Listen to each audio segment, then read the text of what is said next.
well, good evening.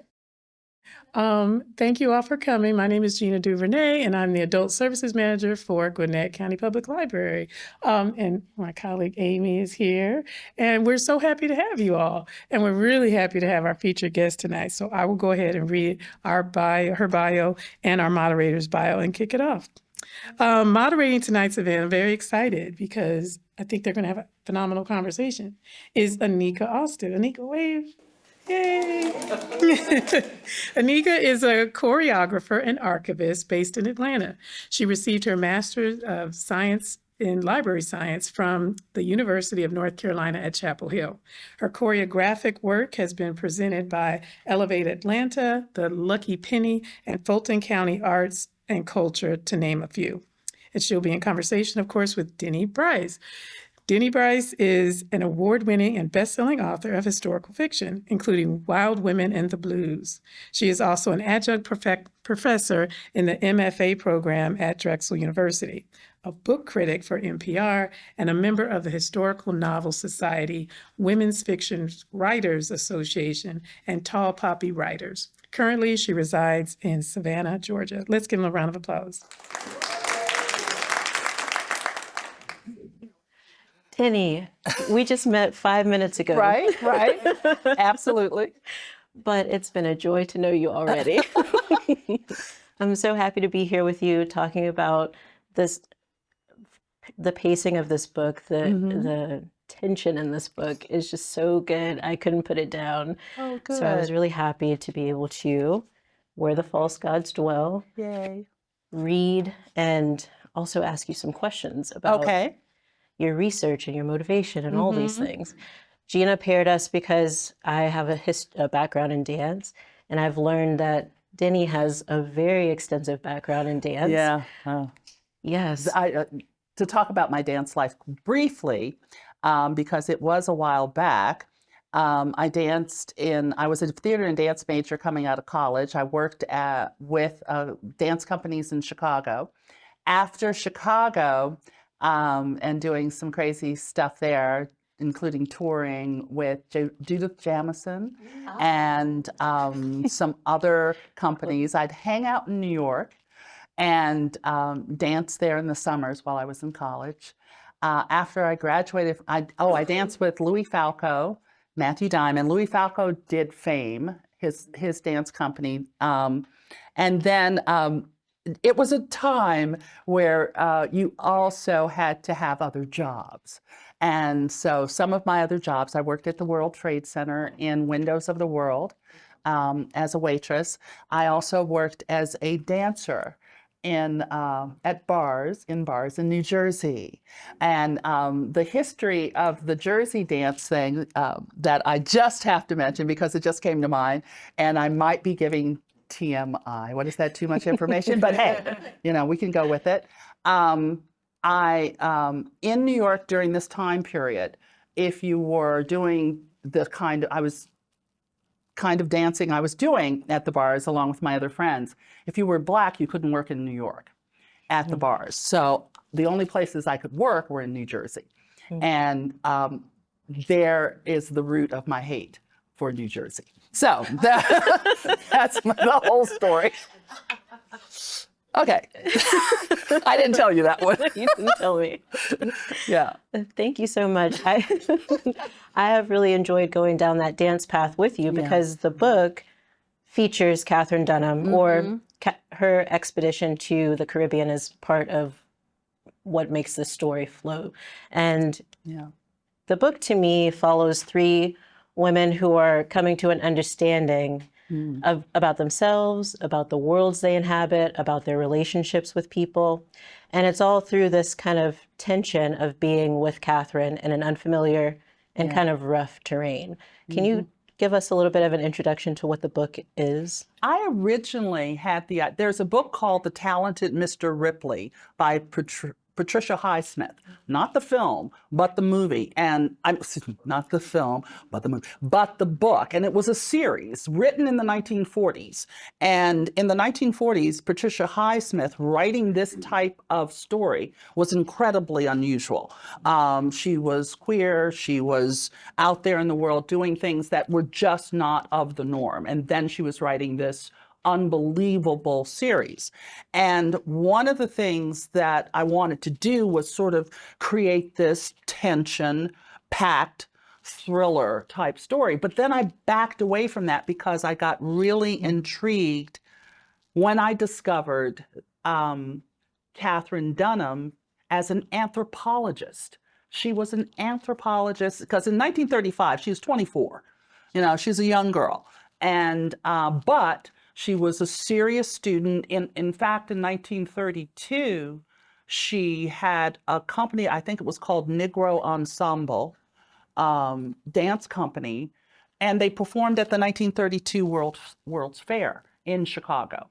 So she was definitely someone who was doing the do at a very young age. And I found it very fascinating to have actually access to documents and information that really talked about her expedition to the Caribbean. Now, I've focused on Jamaica because my family's Jamaican, and I was just in Jamaica recently, well, a year and a half ago or so, whatever. I was in Kingston, and so I was like, oh, cool. We'll talk about cockpit country and la, la, la. Okay, I never went up to, you know, oh, no, I don't go to the hills. I have family who live up in the hills, but I'm not going there. And so I wanted to just explore this part of who she was, or use that, because I really wanted to sort of mess it up. I just really wanted to write something messy. Yeah. And I'm serious. Sometimes you just have to sit back and say, like this next book I'm working on, I'm like, I am messy in this book. And that freedom to get to that point, because, oh, yeah, I'll just start rambling, but there's a point in artistry or being a creative where you sort of feel restraint, and you kind of stay in this box because you want to make sure you get the next contract. You want to make sure that you do this and do that and stay on some sort of path. And my energy, especially over the last few months, I don't know what happened. I do know what happened, but I'm not going to go into details. But some things happened, and I said, you know what? I'm going to do what I want to do. And I'm going to talk about things that I want to talk about. And I want to explore things and stories and challenge myself to do some different things. And that was the beginning of that challenge, was actually this story, because it was non-traditional for me. First of all, I've never done 3 POVs in a story. I usually jump around in time. I stayed the same year, everybody following the same path, sort of, kind of. And I did want to have some aspect of the thriller in there. And the first character that came to me was Othello. I would love to talk about Othello. Rock star. He said, don't do the rock star with the mic. You got to keep it down. We had a lot of instruction on microphones and the stuff. Right. Choreography is here. Yes, the choreography. That's the way to go. Yeah. So Othello, I thought, was such a compelling character because she's the youngest of the women. And she's also, trouble is following her. And she cannot get away from it, even from, you don't jump in time, but we do jump from country to country. From place to place. Right, exactly. Yeah. So how did you develop Othello? I mean, her name is kind of funny, giving you a little bit of foreshadowing a little bit. Yeah, isn't that? Well, again, in doing research, you run across, that's actually name of, I can't remember, I was reading through something, and it was definitely probably the Chicago Defender or the from the 30s or the New Amsterdam News, and there was a woman, Othello, and I said, okay, I need this name. I'm taking this name right there. But her the development of her started with the idea of a pickpocket. I wanted to write someone who wasn't, well, similar to Wild Women and the Blues, a character who was having challenges right off the bat. Definitely a different approach because Othello's challenges are intensely who she is. I mean, she's a survivor. She's young.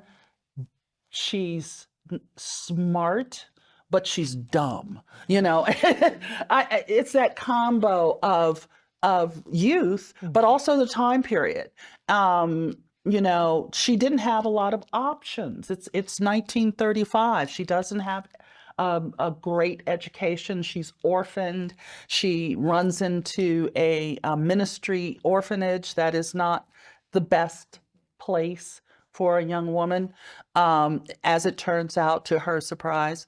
So I just really enjoyed her as someone I could be messy with. Vivian Jean, I always want to, well, not always, but as much as possible, I like to show that in the 1930s, there were people with money who were Black. Yes.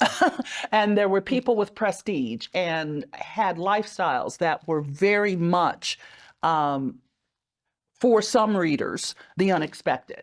And I always like to explore that because there were some wealthy people, there were some beautiful neighborhoods, there was art, there was creatives, there was a lot of stuff going on. And Vivian Jean just happened to be someone I really wanted to explore because of the complications in her life.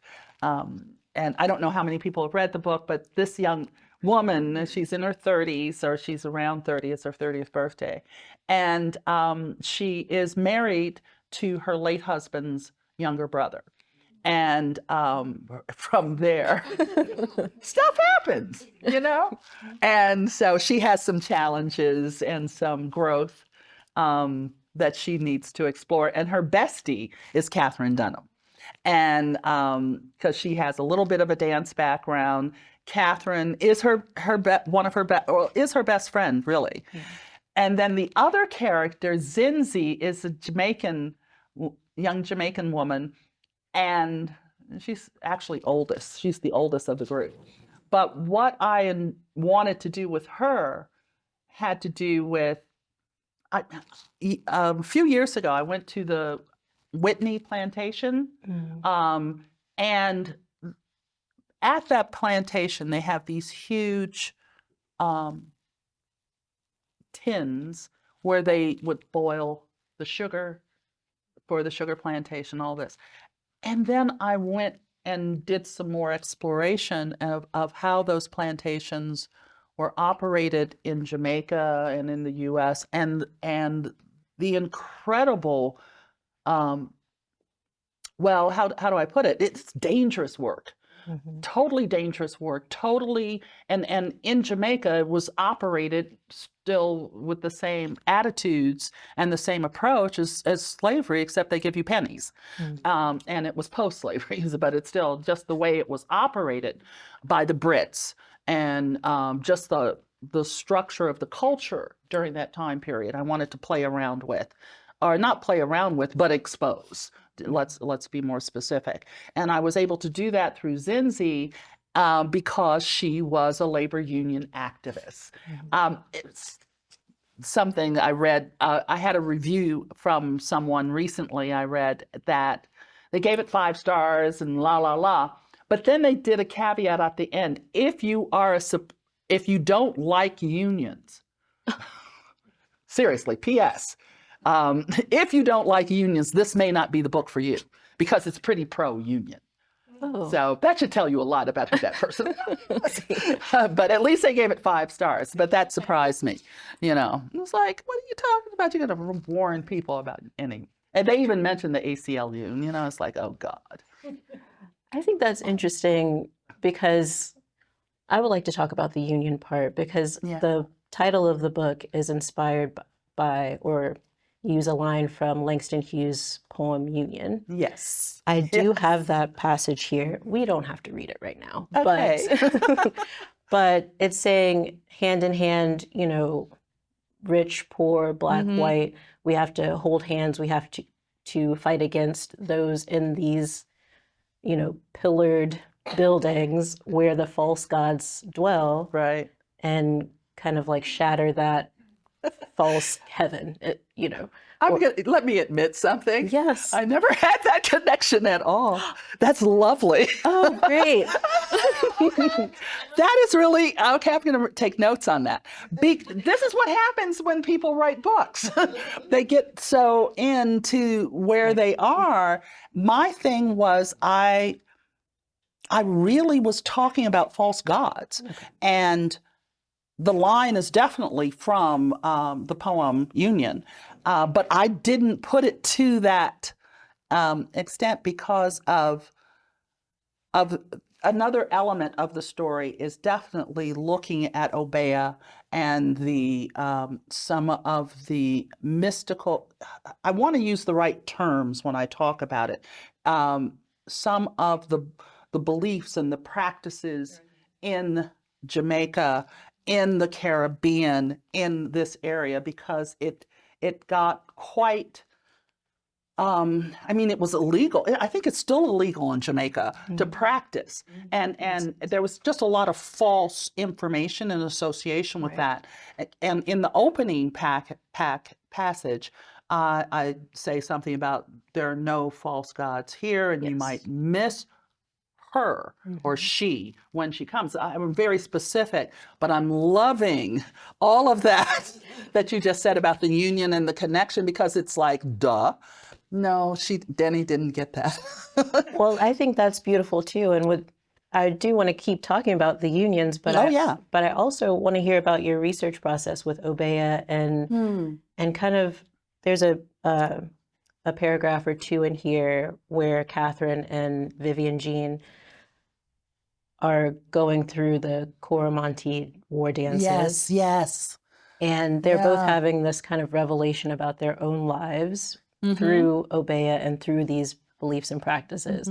Katherine is there, as she was in real life, really wanting to know, like, what's happening. She ended here up with a these high dances. priestess. Yes. She ended and up a lot a of high people don't priestess know in that. Haiti. Yeah. Because that's where she ended up focusing a lot.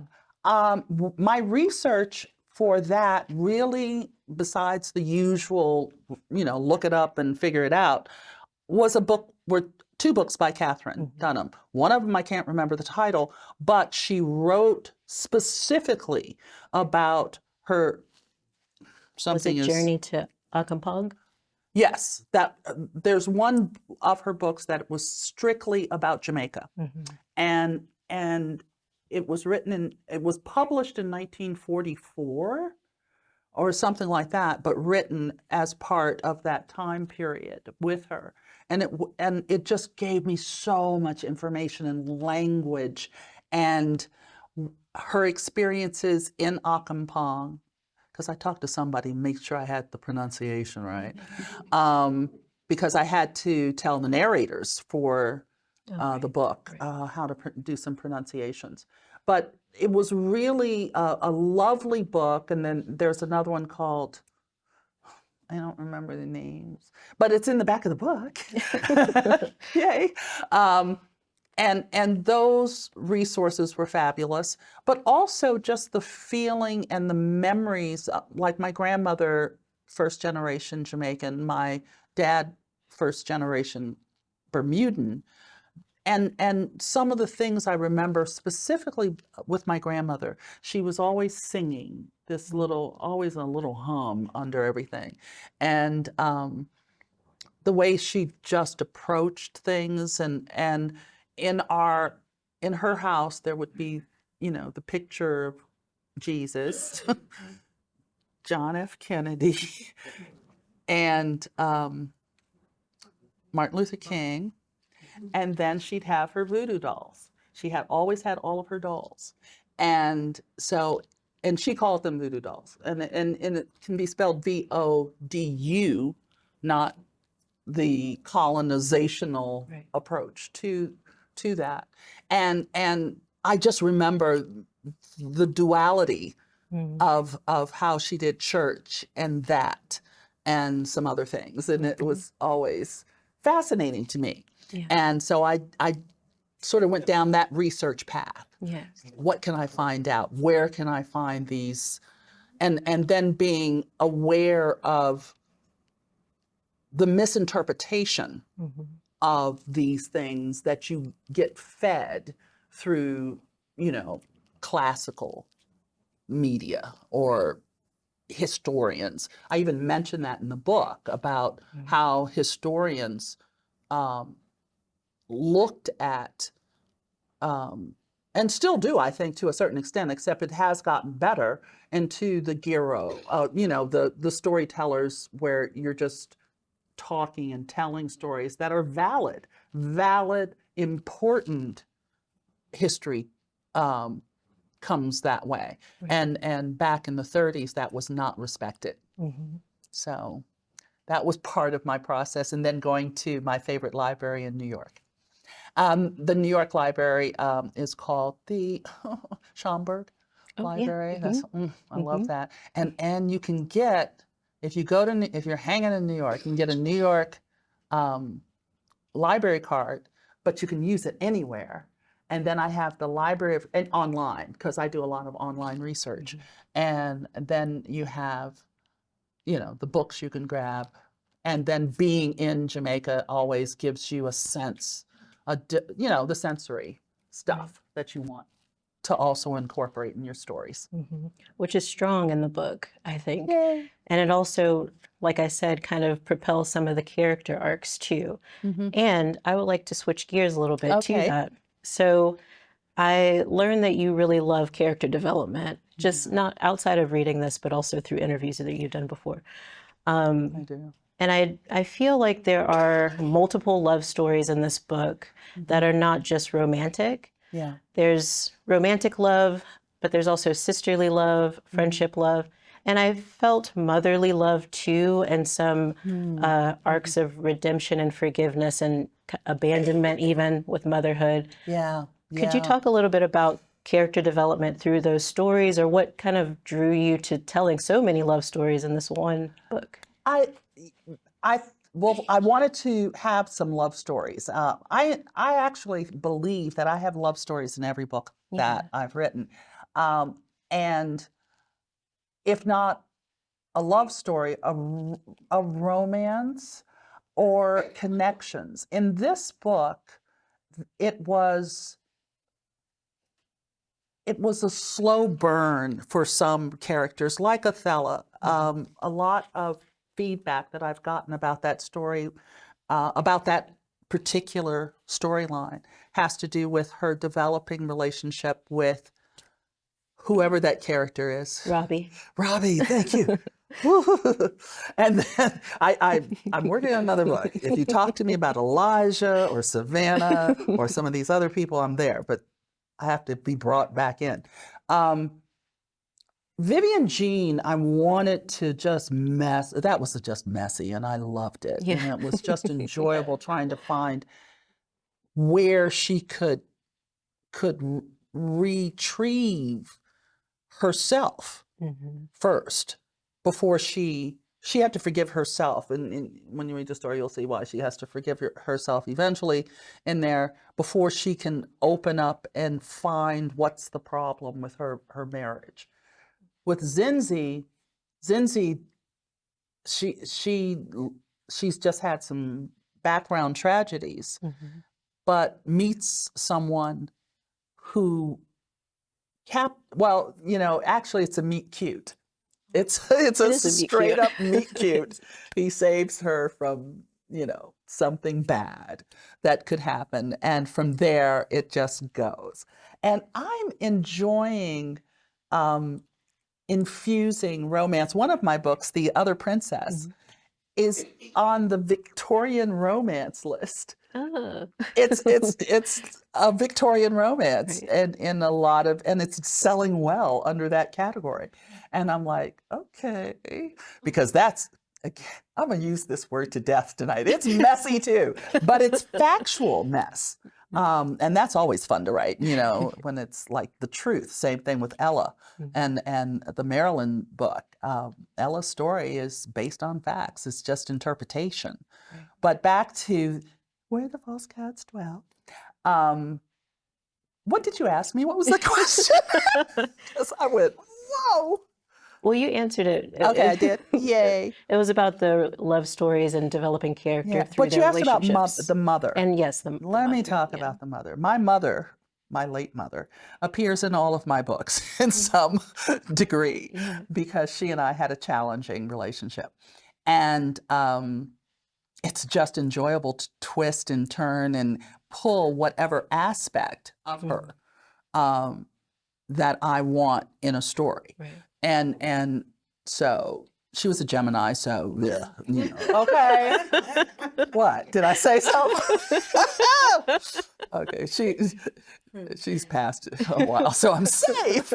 But anyway, in this story, I wanted the mother-daughter relationship to be apparent, seemingly one-sided, but it wasn't ever one-sided. And it was just lack of communication until the communication came. Right. And so that was a different mother-daughter relationship than I usually, right? Because except Othello's mother was, I got her in there. That's the other side of the Gemini that I just put over there. So much fun. I'm not going to say anymore. There's so much I don't want to give away about the book for, you know, if you didn't read it. So yes, we can. Yeah, we can stop. We can stop. You stop there. Yeah. So yes, again, without giving anything away, I also learned that you like coming of age stories. And I felt like I do. Yeah, I felt like Othello was one of those, a coming of age story. Sure, very much so. Definitely. I kind of wanted to hear a little bit more about your ideas around interpretation, because Katherine's story in real life to me is also a coming of age story. Like, she's so young and she's traveling by herself to a place that she has so culturally different than where she's from. Right. How did you interpret her personality even? Or, you know, she comes off as a certain kind of character in the book, and I'm wondering about you. Some of this information I actually drew from her own words. She was passionate about dance. She was passionate about communicating dance and infusing it with the Black experience and the Black diaspora. You know, during her time, here were the goddesses of dance. Martha Graham, if that name is familiar to you. Ruth St.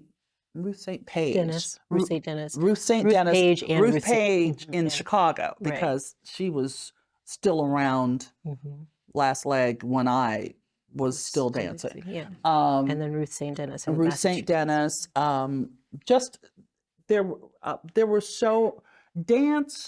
modern dance, this is what I'm really talking about now, modern dance versus classical ballet. Everybody had to be classical ballet. When I was training, I started as a classical ballet dancer, and I worked with the Cleveland Ballet. That was my first job. And the guy who had to lift me was just too short, and I was scared. But I think I was wearing a size 4 or 5, same height. I remember my aunt would come see me, my aunt who is turning 100 this year. My Aunt Hazel? Yeah, my Aunt Hazel. She's the dedication there. She would come see me in performances and just be so worried because I suffered from an eating disorder, bulimia, not anorexia, but bulimia when I was dancing. And back during this time period, so many people, because people didn't know anything. And a friend of mine called me today and was saying that the ballerina who just retired. Missy. Yeah, she's having hip surgery. And that's not unusual. I mean, you stop dancing. I mean, most of my dancer friends had hip surgery before they were in their early 40s. I have been blessed to not have it, but my hips are ridiculous. You know, my knees are bad because back in that time period, or, you know, we danced on cement surfaces. Now they do different things to the floor, but nonetheless, what is her name? The gal who just Misty thank you, Copeland. Misty Copeland. Thank you. You know, so just that whole lifestyle, that whole world. And I think the question had to do with coming of age. I sort of really revisit that portion of when young women during different time periods who are women of color, who are Black women, how are they navigating the world that they're in? Because the world is really the challenge of there is the home life, there is this and there's that. How are they getting through? And these three women, each of them, even though Othello's the youngest, and her navigation is the most desperate. It's the most fragile, you know, it's the most puzzling, most fragile. And I always want to explore. I had a very memorable, in my opinion, childhood. And, you know, some of my experiences, because I left home at 17 to go dance and, you know, go do this and go do that. Very unusual for my family. I was like, whoa, what's wrong with her? You know, maybe we should, you know, do something, put her away. But that's what I did. And so I feel like I've had a lot of experiences. I remember memory is something that contributes to my storytelling in a significant way. One of the first classes that I took as when I was interested in this type of writing years ago was a memory class with Rebecca Walker, who is Alice Walker's daughter. Okay. And she teaches this whole program that is absolutely brilliant about how to tap memory so that you can use those times and those emotions to tell stories. Right. Mm-hmm. Are you going to write a memoir? No. The reason I won't write a memoir, I'm going to write a story that reflects some of the stuff, that New Jersey stuff, maybe, is because I don't want to talk to those people. Because when you write a memoir, you do have to communicate to the people that are going to be in the story. Or if you choose not to, they can come for you and they might be upset at your interpretation. And I don't want to deal with that because some of the people are well known. For sure. Yeah. I'm not going to do that. Okay. No. But I'll you lie on them. But you do have another book coming up, and yes. Yeah. Yeah. Well, it's in the process. I have what is called a work in progress, WIP. And one of the things that I've written 6 books in 5 years. And for historical fiction, that's a lot. That's a lot of brain power and stuff. Well, what I also did was fired my old agent and got a new one. And my new agent is a New York agent, and I'm very excited to work with her. She's some of my sisters at the agency include Sadiqa Johnson and Tia Williams and other fabulous Marjan Kamali. And so I'm very excited about getting her some work. So the book I'm working on, again, has a very much a coming of age thing going on. It's about 2 sisters in Harlem in the 1960s, and they want to be models. And so it's a story that is inspired by the story of a woman named Donnell Luna. Donnell Luna she had a life, okay? And so these two sisters are going on a separate journey. They start very close, something happens, they end up on a separate journey. And one sister stays in the States and gets involved in the civil rights movement. And the other sister ends up in London and she gets involved. This is during, at this time period, 1966, London, Time magazine front page story was Swinging London. London was the epicenter of everything. And a quote from John Lennon was about the Beatles, "We are bigger than God." And it's just sort of sets, you know, a tone for that. So I'm working on that book to get to my agent so that hopefully somebody will buy it and give me some money. Well, thank you, Denny. I want to open it up for questions from people, but I want to say I'm so happy to have been in conversation with you. Oh, and thank you. I love this book. So if you don't have it, buy it, read it, or get it from the library, but buy it. Yeah. And yeah. Yay, I'm glad because this one was hard. This was a hard book to write. Yeah. It was a hard book to write. Yeah. There were just parts of it, choices. I had to make some choices that I hadn't made in the past in my storytelling. Yeah. And I love pushing the envelope on stuff. So hopefully it works. It did. Okay, yay. Does anybody have? Yes. I have a question. I'm from Jersey, Atlantic City, New Jersey. And I just had to ask this question because, you know, you said you were a dancer. Had you ever danced at the Club Harlem? No, I don't. Yes, no, I did not. You know, TMI, I was doing topless dancing. And that's what all of us did back then. I lived in a railroad apartment in what is now Chelsea, in Christopher Street. And there were like 7 of us in this apartment. And I was the only Black girl. And we'd all go to the same auditions and stuff like that.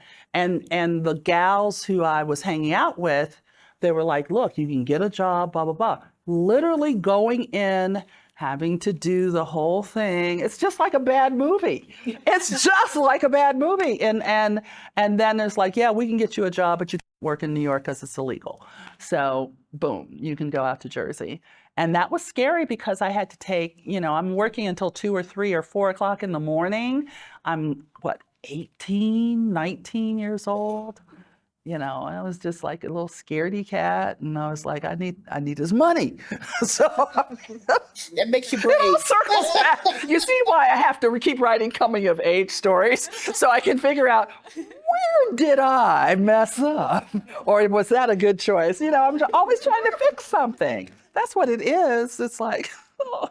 But yeah, I did not work there, but that was just the law at the time. You know, I didn't know any better. First, not all Geminis are bad people. Did I say my mother was bad? I thought it made me difficult. Anyways, what drew me to this book, one of the things is this cover. What's the inspiration behind it? I am fortunate that my publisher for that book, for Wild Women in the Blues, for the Rhinelander book, the only misstep was, I think, in The Face of the Sun, because it doesn't communicate what the story heart is. They sent me that and it was it.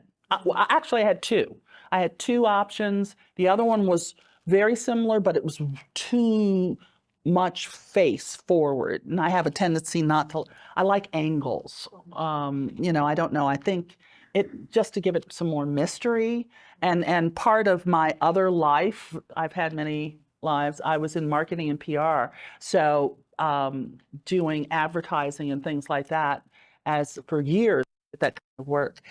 And visually, I'm always very attentive to cover and what the cover is communicating. You'll, even with The Other Princess, The only one that Eliza Knight, my co-author on the Ella and Marilyn book, which debuts in France on May 13th.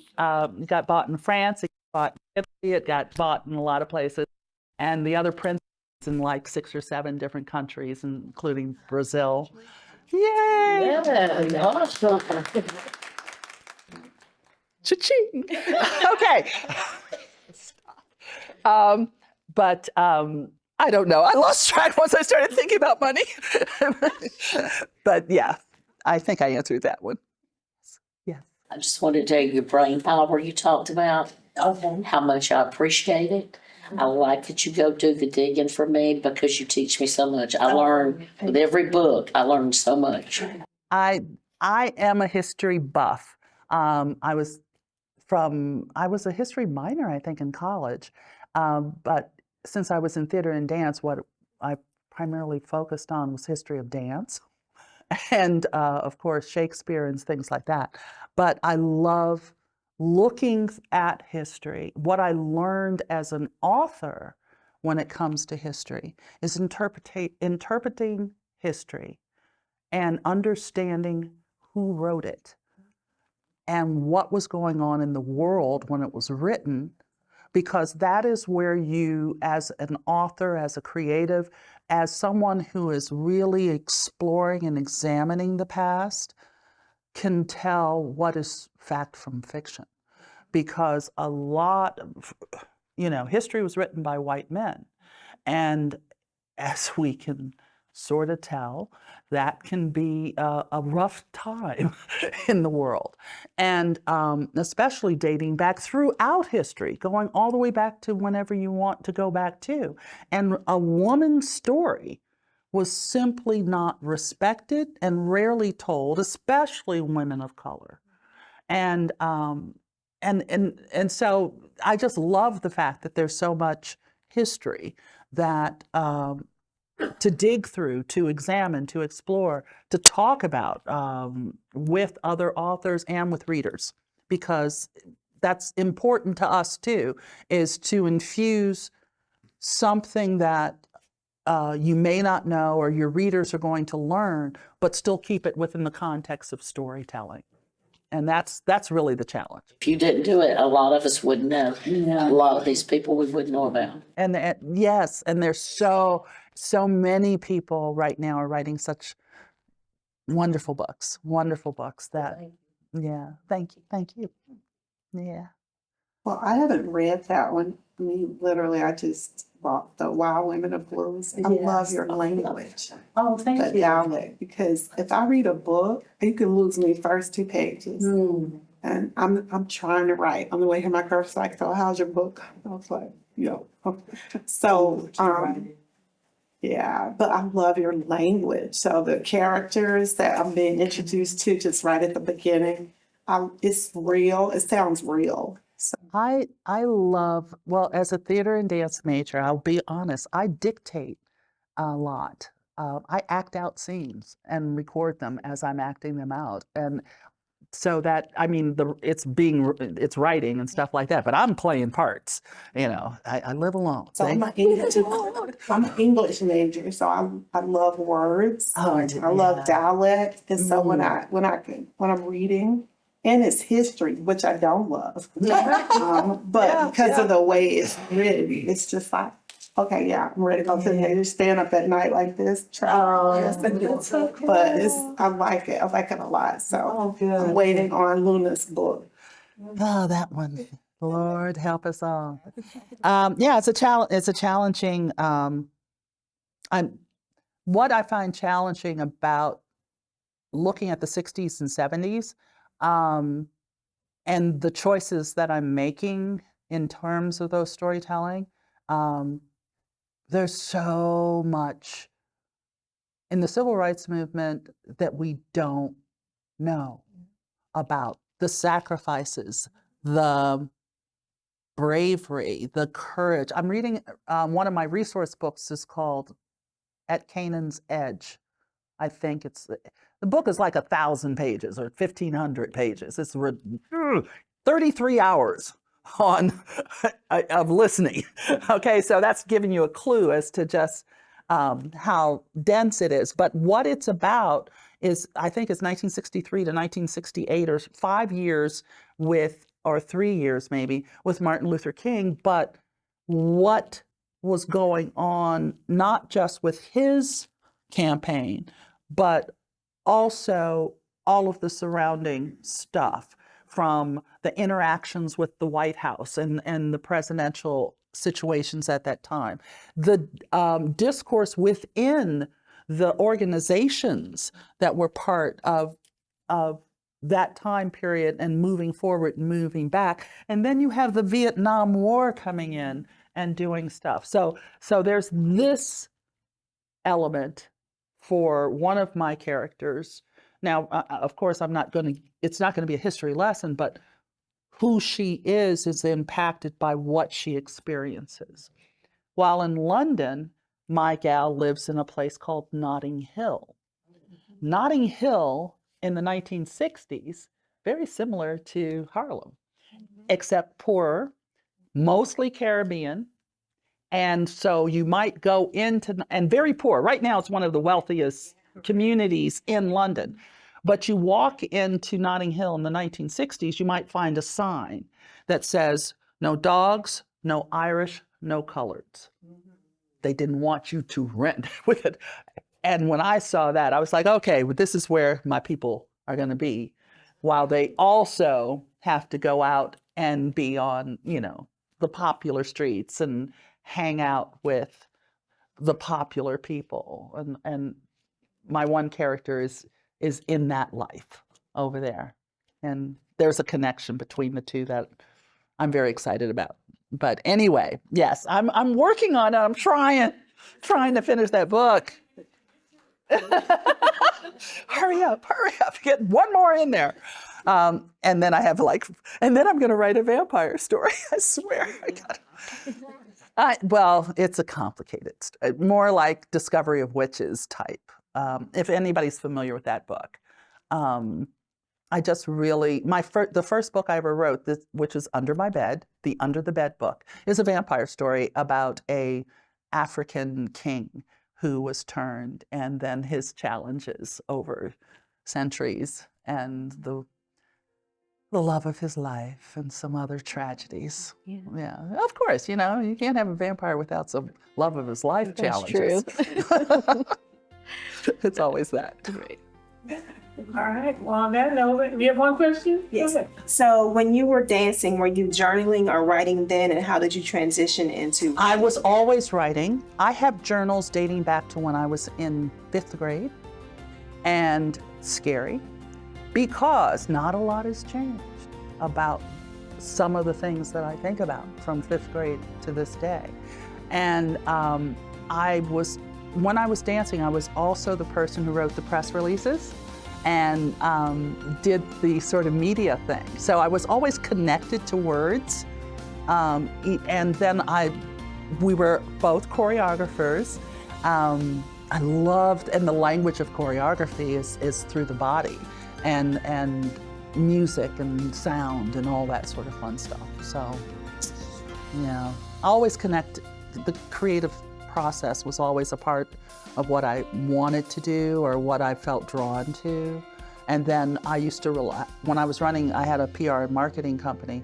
So to relax, I'd write fan fiction. And that's Buffy and Spike, or Buffy the Vampire Slayer and Spike. Nice. Okay. I know, very. Lots of time to do crazy stuff. Thank you, Denny. Yeah, Oh, did we? thank you.